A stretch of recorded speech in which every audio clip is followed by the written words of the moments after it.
Hello, a warm welcome to all from SGT University. I am Dr. Bhupinder Yadav from Faculty of Dental Sciences, and today we are going to learn about posterior teeth arrangement.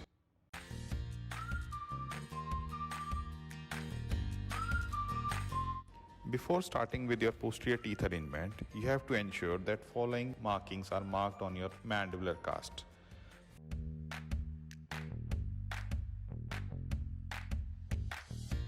First is the retromolar pad area, which should be divided into three parts, and the upper third of the retromolar pad line should be extended onto the land area of the cast. Also, the center of the ridge, which should be extended on the cast.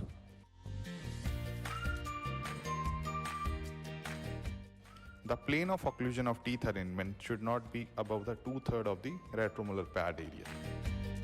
The maxillary lingual or the palatal cusp should be centralized over the midline.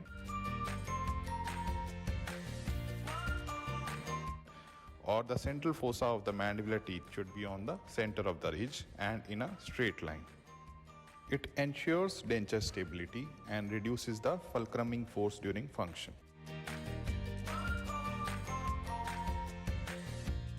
No artificial teeth should be arranged over the retromolar pad area, as it is placed at an angle or an inclined plane, and also it is primarily made up of soft tissue which will displace the denture during function. When we place the central fossa of artificial teeth on the midline, it places them on the center of the ridge. So all the masticatory forces are directed vertically onto the center of the ridge, and also the teeth are placed in a neutral zone. Neutral zone is an area where the forces of the tongue are balanced by the forces of the cheek musculature. So if the teeth are arranged in neutral zone, they will resist the displacing forces much better than if the teeth are arranged buccally or lingually.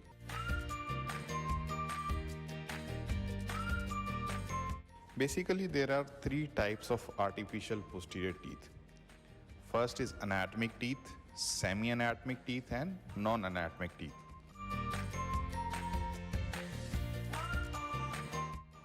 Anatomic teeth have cuspal angle of 33 degrees, similar to that of natural teeth.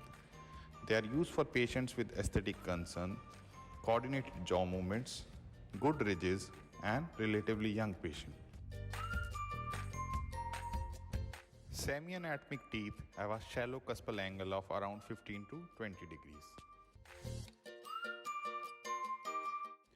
Non-anatomic teeth have 0 degree cuspal angle, and they are used in patients who have severely resolved ridge, jaw size discrepancies such as class 3 patient, uncoordinated jaw movements, or patients with poor neuromuscular control. After finishing the arrangement of maxillary and mandibular anterior teeth, we start with the maxillary first premolar. The central fossa of the first premolar is in a straight line, and the long axis is parallel to the vertical when viewed from the front and the side. In horizontal glass slab relation, the buccal cusp touches the glass slab, whereas the palatal cusp is 0.5 mm above the glass slab. Maxillary second premolar is arranged almost similar to the first premolar. That is, the long axis of the tooth is parallel to the vertical when viewed from the front and the side. Central fossa of the premolar is in a straight line, and the only difference is that both the buccal and the palatal cusp are touching the glass slab. After arranging second premolar, we start with the maxillary first molar. The long axis of the tooth is inclined distally and buccally, and only the mesiopalatal cusp is in contact with the occlusal plane. The long axis of the maxillary second molar slopes buccally more steeply than the first molar when viewed from the front, and it is distally more steeply when viewed from the side. All the four cusps of the maxillary second molar are clear of the occlusal plane, but the mesiopalatal cusp is nearest to it. The occlusal fossa of all the maxillary posterior teeth are in a straight line, whereas in the lateral glass plate relation, the buccal surface of the canine, premolars, and the mesiobuccal cusp of the first molar should touch the glass plate, whereas the distobuccal cusp of the first molar and the second molar should not touch it. There should be no gap between the arranged posterior teeth and the mandibular rim. The incisal rod should be touching the incisal tip. The contralateral maxillary and mandibular occlusal rim should be in close contact. Similarly, the opposite side maxillary posterior teeth are also arranged, keeping in mind the horizontal and the lateral glass slab relation. And also, when you close the articulator, the incisal rod should be touching the incisal table, and there should be no gap between the arranged maxillary posterior teeth and the mandibular. At this stage, we will again confirm the horizontal glass slab relation of all the maxillary teeth and will remove any discrepancies if found. For maxillary central incisor, the incisal edge is touching the glass slab. For lateral incisor, the incisal edge is 0.5 to 1 mm above the glass slab. For canine, only the cusp tip is touching. For maxillary first premolar, only the buccal cusp are touching the glass slab. For maxillary second premolar, both the buccal and palatal cusp are touching. For maxillary first molar, only the mesopalatal cusp is touching, whereas for the maxillary second molar, there is no cusp touching the glass slab. After completing the maxillary posterior teeth, we start with the mandibular posterior teeth. First, we have to arrange the mandibular first molar. Mark the approximate position of the first molar on the mandibular occlusal rim and melt the wax from the marked region. Then put some wax on the occlusal surface of the maxillary molar and stick the mandibular molar by placing the mesiobuccal cusp in the embrasure between the maxillary second premolar and the maxillary first molar. Then gently close the articulator, and you will observe that the mandibular molar has been placed in the correct position, and open it carefully. You have to arrange the mandibular molar in a class 1 molar relationship, which is the mesiobuccal cusp of the maxillary first molar should align with the mesiobuccal groove of the mandibular first molar. Similarly, you arrange the mandibular second molar. First, remove the wax in the second molar region, then place the second molar between the embrasure of first and second molar and close the articulator gently and place the teeth in the desired position. The long axis of the tooth slopes slightly lingually when viewed from the front, and both the cusps are 2 mm above the level of the occlusal plane. Then in similar fashion, we arrange the mandibular second and the first premolar. The second premolar lies in the embrasure of the maxillary first and the second premolar. The long axis is parallel to the vertical plane. Its cusps are about 2 mm above the occlusal plane, and the central fossa lie over the crest of the ridge. Whereas the first premolar lie in the embrasure between the canine and the maxillary first premolar. The buccal cusp of the mandibular first premolar should engage the mesial marginal ridge of the maxillary first premolar, and the lingual cusp is below the occlusal plane, while the buccal cusp is 2 mm above the occlusal plane. After arrangement of mandibular first premolar, you will finish off the arrangement of posterior teeth of one side, and you have to check for the following points. There should be no gap between the opposite side mandibular rim and the maxillary posterior, and the incisal rod is touching the incisal table. Central fossa of all mandibular teeth are in a straight line over the crest of the ridge and should not lie above the 2/3 of the retromolar pad area. Similarly, we arrange the mandibular posterior teeth on the contralateral side, keeping in mind the principles discussed before in the video. After arranging all the maxillary and mandibular teeth comes the very important part, that is finishing, polishing and waxing. First, you have to properly seal all your artificial teeth to the denture base. Where you think wax is deficient, you have to add it. Then with the help of a lacron carver, you remove the excess wax from the surface of the denture base and do the gingival carving of all the teeth.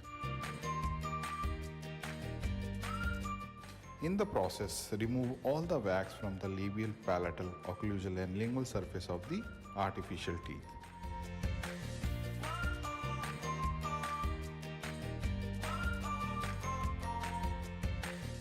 Then take a working blowtorch and blow the flame on teeth surfaces on both labial, palatal and lingual side gently without burning them.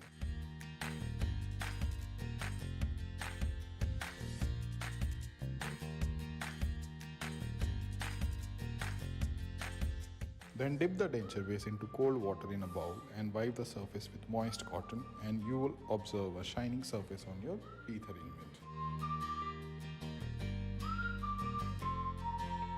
Similarly, finish your mandibular teeth arrangement following the same principles of finishing, polishing and wax up.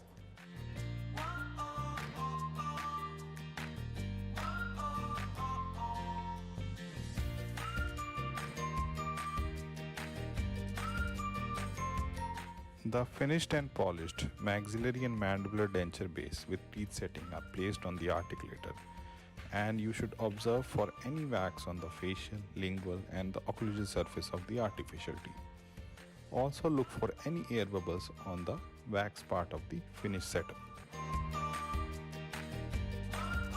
Finally, before submitting your teeth setting, you should recheck for the following points in your setup. First is check for the anterior overbite and overjet, and look for any type of crowding or rotation in the anterior region while you are busy arranging your posterior teeth.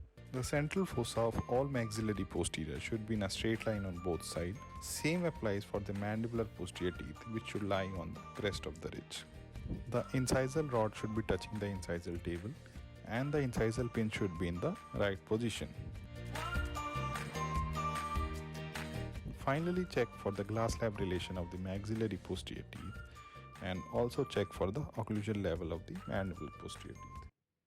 You are always confused that whether the tooth is of right side or left side. So now I will tell you about how to differentiate between right and left side artificial teeth. Maxillary central incisor is the first tooth which you arrange in your teeth setting.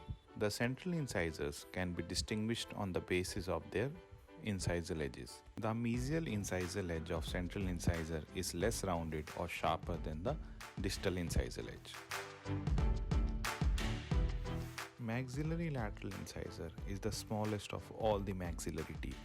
The right and left maxillary lateral incisor can be distinguished on the basis of the mesial and distal surfaces. The mesial surface is longer than the distal surface. Also, the incisal edge of the mesial side is more sharper than the distal side.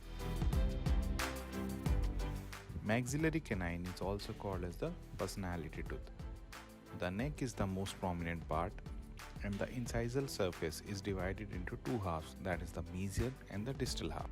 Right and left side maxillary canine can be distinguished on the basis of the incisal surface. The mesial half of the incisal surface is shorter than the distal half of the incisal surface of the maxillary canine. Mandibular central and lateral incisor are almost similar in size and shape. The only mild difference is that the mesiodistal width of the lateral incisor is slightly more than that of the mandibular central incisor. Now coming to the mandibular canine. Mandibular canine can be distinguished on the basis of the incisal surface. Incisal surface is divided into two halves, mesial half and the distal half, and the mesial half is shorter than the distal half. Mandibular first molar has 5 cusps, 3 buccal and 2 lingual. The distobuccal cusp of the mandibular molar is the smallest, and you can differentiate between right and left side mandibular first molar by observing the distobuccal cusp, which should lie on the distal side. The only difference between the mandibular first and second molar is of the size of the occlusal surface. Mandibular second molar is smaller than the mandibular first molar. Maxillary first molar is the largest tooth in the maxillary arch. It can be identified by a rhomboidal occlusal outline and the presence of an oblique ridge between the mesiopalatal and the distobuccal cusp. Right and left maxillary first molar can be identified by observing the mesiopalatal cusp, which is the largest, or the distopalatal cusp, which is the smallest. Mandibular and maxillary molar can be distinguished on the basis of the anatomy of the occlusal surface. Mandibular molar has 5 prominent cusps, that is 3 buccal and 2 lingual. whereas maxillary molar has 4 prominent cusps, with the mesiopalatal cusp being the largest. Finally, your hard work will pay off and you will be able to do a beautiful teeth arrangement.